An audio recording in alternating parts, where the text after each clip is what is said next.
everyone, my name is Avril Deegan and I am a final year psychology student in Dublin City University. And as part of my degree, I carried out a piece of research on a very important and vital group of people in society, that being farmers. It is often said that farming is a stressful and socially isolating occupation, and unfortunately for many farmers, this has a knock-on effect on their mental well-being. With this in mind, my research focused on the relationship between the three factors of social support, stress, and psychological well-being among Irish farmers. So this is just a quick overview of the structure my presentation is going to take today. Firstly, I will talk through the background to my research, moving into the method and subsequent findings of my study. I will then look at some potential future directions, as well as the strengths and limitations of my study. I will then conclude by acknowledging some of the people who have helped me with my research. As I mentioned earlier, mental health has become a major problem among farmers, both in Ireland and across the world, in recent years for a number of reasons. Farming is often viewed as a socially isolating job, with many farmers working in stressful conditions alone for long hours in rural and remote settings, with little time to rest or socialise. In this regard, it can be argued that farming is far from an idealistic and sustainable way of life. Fortunately, social support has been shown to play a significant role on stress and psychological well-being, working as a protective mechanism against the negative effects of stress. For farmers, support from one's family, one's spouse, one's community, as well as the support from a farming organisation or group, such as the likes of Teagasc or Macra na Firma, have been shown to play important roles in promoting good psychological well-being among farmers. With this in mind, the following model by Cohen and Wills, known as the stress buffering model, was employed in my study. According to the stress buffering model, social support buffers or cushions an individual's reaction to stress or stressful situations. Therefore, the stress buffering model was used in this study to help me to better understand the relationship between farmers' perceived social support, appraisal of stress, and psychological well-being. Therefore, this study had three main aims. Firstly, how do farmers' appraisal of stress and psychological well-being scores vary by demography? Secondly, does social support predict stress among farmers? And finally, does social support buffer the potentially negative impact of stress on psychological well-being in Irish farmers? Additionally, there were three complementary hypotheses in line with the stress buffering model of social support. Firstly, farmers' social support levels will significantly predict stress levels. Secondly, farmers with high social support levels will have low stress levels and thus high psychological well-being. And finally, farmers with low social support will have high stress and thus low psychological well-being.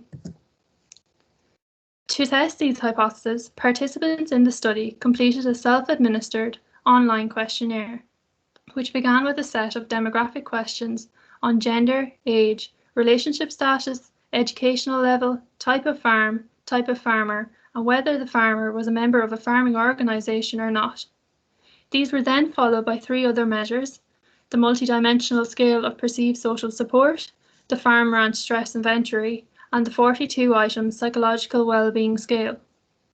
So overall, 196 participants took part in this study.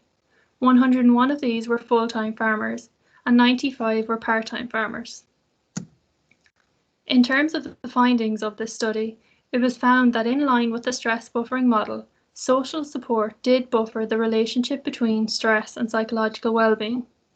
For farmers perceiving low social support, stress was associated with an increased probability of poor psychological well-being. In other words, social support protected against the negative effects of stress on psychological well-being. Moreover, social support had a differential impact on stress and psychological well-being, with family support having a significant relationship with financial and farm-related factors of stress, but not with psychological well-being, while friend and significant other support had a greater impact on psychological well-being than family support. In terms of the impact of demographic factors on stress and psychological well-being, the study found only two of these relationships to be significant. membership of a farming organisation, which predicted social related factors of stress, and farm type, which predicted financial related factors of stress. Moreover, the leading factor of stress identified related to market uncertainty in finance, specifically market prices for crops and livestock. So overall, the findings of this study have a number of implications for future research and practice. Most importantly, the study highlights the strengths and importance of considering the use of the stress buffering model in future research on stress and psychological well-being among farmers. Several opportunities for interventions and campaigns were also identified, with an emphasis on social support, specifically the benefits of joining a farming organisation or group, as well as the importance of strong social support networks needed to help and support farmers. Educating farmers on the importance of their relationship with their family, spouse, and friends may be core to reducing and subsequently enhancing psychological well-being. A strength of this study is that it included a large and diverse sample that represented all age groups, all farm types, and both part-time and full-time farmers. Another strength of this study is that, to my knowledge, it was one of the first studies to employ the stress buffering model in a farming context. In terms of the limitations of this study, there may have been different stressors or a differential impact of social support on stress and psychological well-being due to the time of the year and seasonal implications. Likewise, the potential impact of COVID-19 and Brexit on stress and well-being cannot be ignored, and their effects may not be generalisable to other time periods.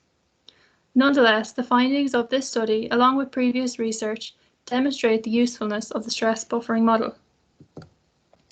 Finally, I would like to finish my presentation today by thanking and acknowledging some of the people that have made this study possible. I would like to thank my supervisor, Dr. Simon Dunn, for his support and advice throughout the whole process. I would also like to thank my family, and a special word of thanks to Laois Machar na Firma, Laois IFA and Teagasc. And finally, a big thank you to all the farmers who took part in my research. Without you, this research would not have been possible. Thank you very much.